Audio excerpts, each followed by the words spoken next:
Bonjour et bienvenue pour cette nouvelle vidéo qui est une vidéo de géographie. Donc vous allez prendre votre cahier de géographie et nous allons travailler sur le thème 2 de géographie qui s'intitule Habiter un espace de faible densité.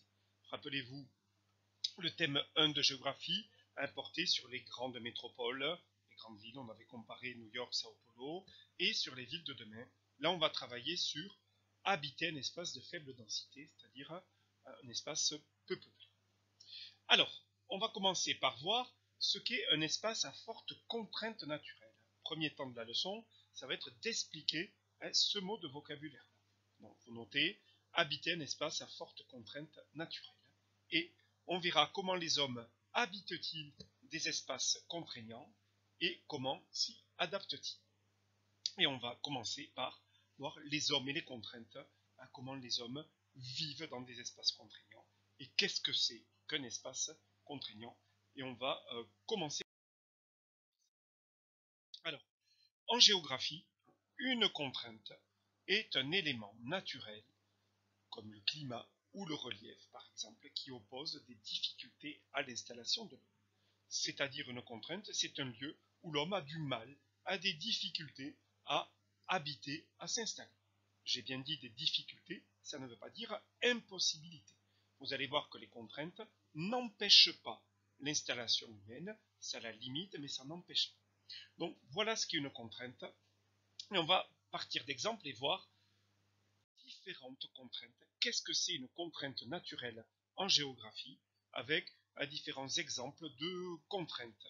Donc la première contrainte en géographie, c'est les endroits qui sont trop élevés, trop hauts, comme par exemple ici l'Himalaya.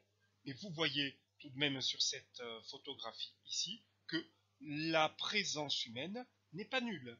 Vous avez toujours une présence humaine, même dans des endroits très contraignants. Certes, elle est limitée, mais il y en a une toujours. Deuxième élément de contrainte naturelle en géographie, c'est les endroits trop froids. Vous avez par exemple, et on travaillera tout à l'heure là-dessus, sur le Groenland.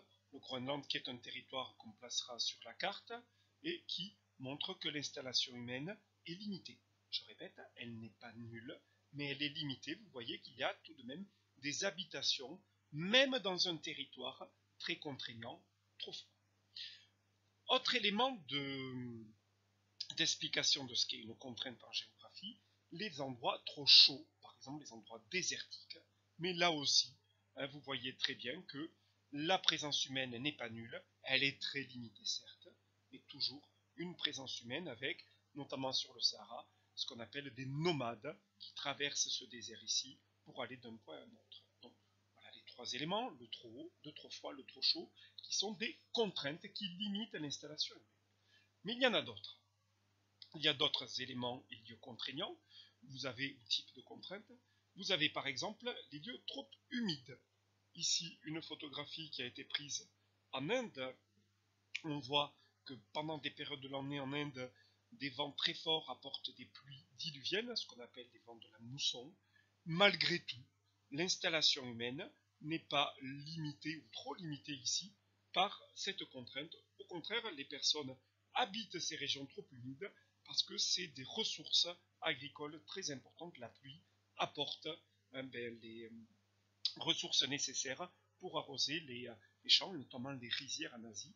Donc c'est des endroits trop humides qui sont au contraire là, cette contrainte-là, est recherchée par la population parce qu'elle apporte des ressources importantes.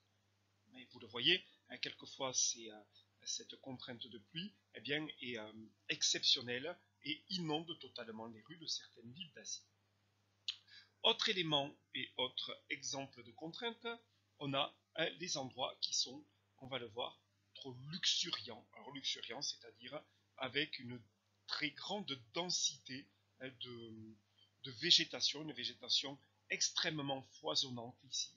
C'est le cas de la forêt amazonienne. Donc là, la présence humaine est très limitée, mais elle n'est pas nulle.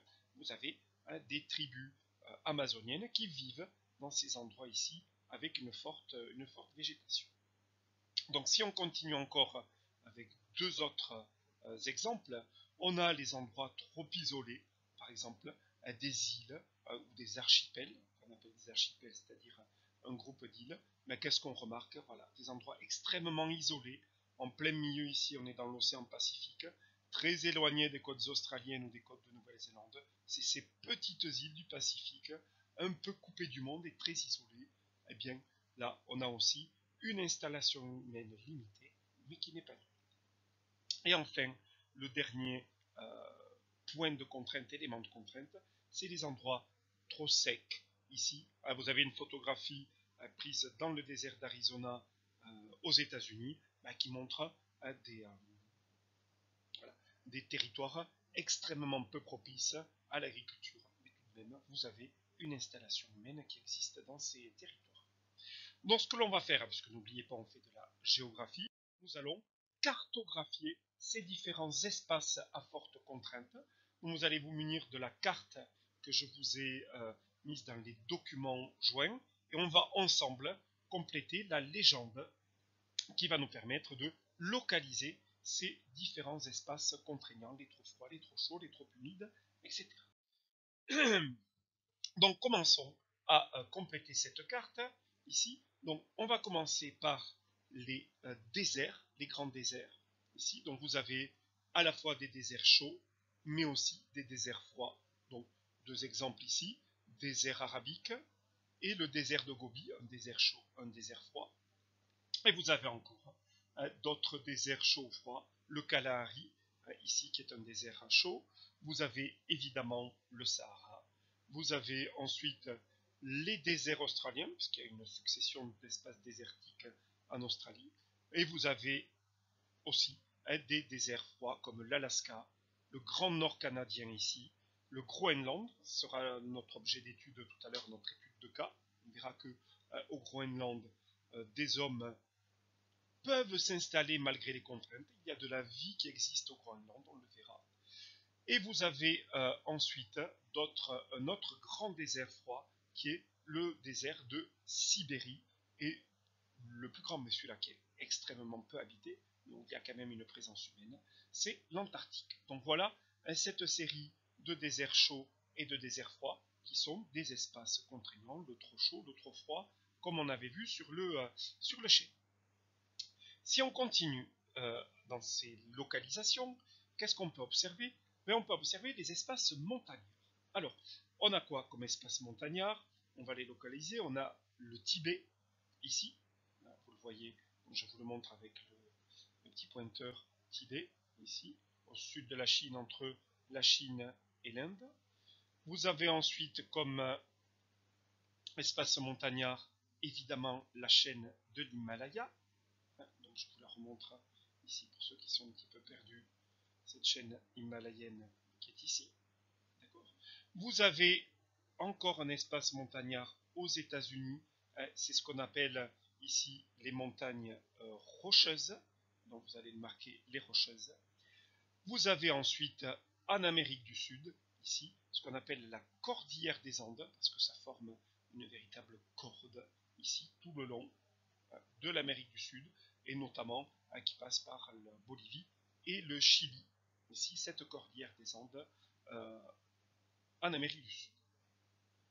Si on continue avec les espaces montagnards, on a fait à peu près le tour de ces espaces montagnards avec le dernier que j'ai mentionné ici, qui est la cordillère des Andes, vous le marquez.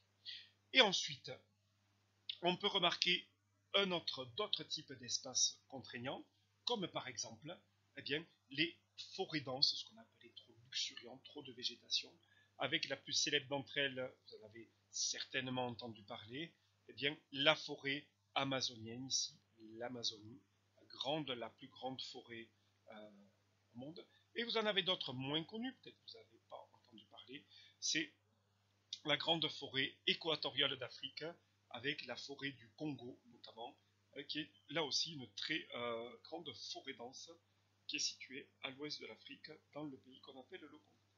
Et enfin, dernier élément de ces forêts denses, avec les grandes forêts, ici la forêt dense de Bornéo et de Papouasie, au sud de l'Indonésie, qui sont là aussi parmi les forêts les plus denses du monde, qui sont situées, vous le voyez, ici. Et enfin, il nous reste à voir quoi? Les endroits extrêmement isolées dans le monde, c'est-à-dire, voilà, j'en avais parlé tout à l'heure, vous le voyez ici, ces îles, ces nombreuses îles ici du Pacifique que vous pouvez voilà, matérialiser. Alors je ne les ai pas toutes mises ici avec un point voilà, au large des côtes australiennes, Australie ici, et ces îles qui sont là, donc du coup, que l'on retrouve ici, les endroits qui sont trop isolés.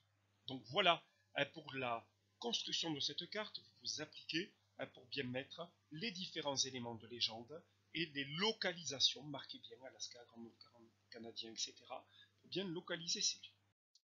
Alors maintenant, on va travailler sur un cas précis, un cas particulier, avec un lieu. Alors j'ai choisi ce lieu, le Groenland, ici, et voir comment les Inuits se sont-ils adaptés au froid. Les Inuits, c'est un peuple, vous le verrez, du Groenland. Mais comment ces hommes s'adaptent-ils à la contrainte?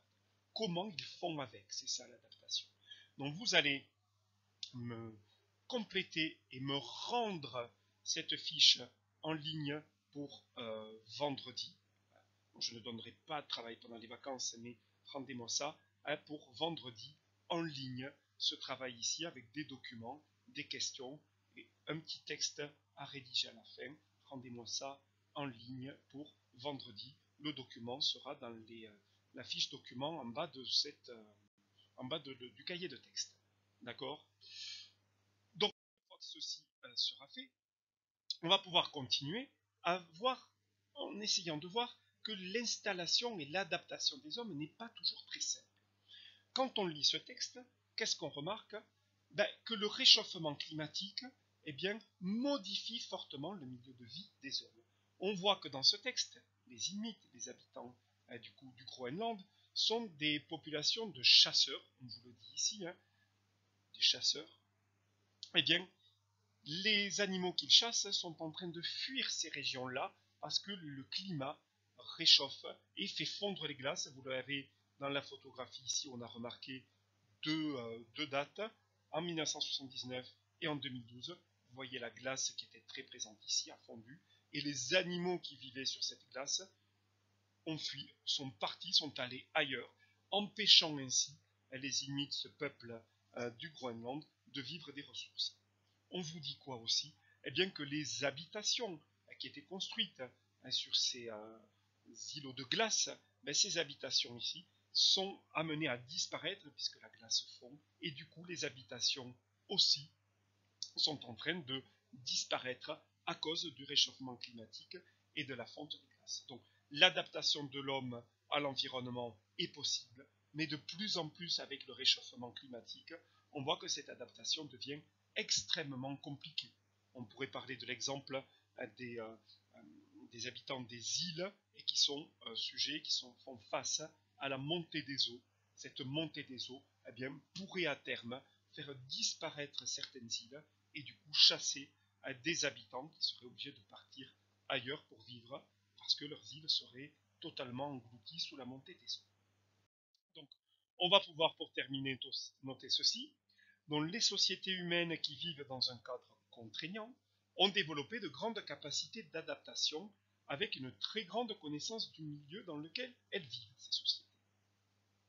Cette connaissance du milieu permet aux hommes d'utiliser au mieux les ressources afin de se nourrir, de se déplacer, de se loger, etc. C'est-à-dire l'homme dans un milieu connaît bien le froid, connaît bien la chaleur, connaît bien la sécheresse, et il va s'adapter à ça. Ça va lui permettre de vivre. Mais on l'a dit aujourd'hui, avec le réchauffement climatique, ces changements sont extrêmement rapides et l'homme n'a pas le temps de s'adapter.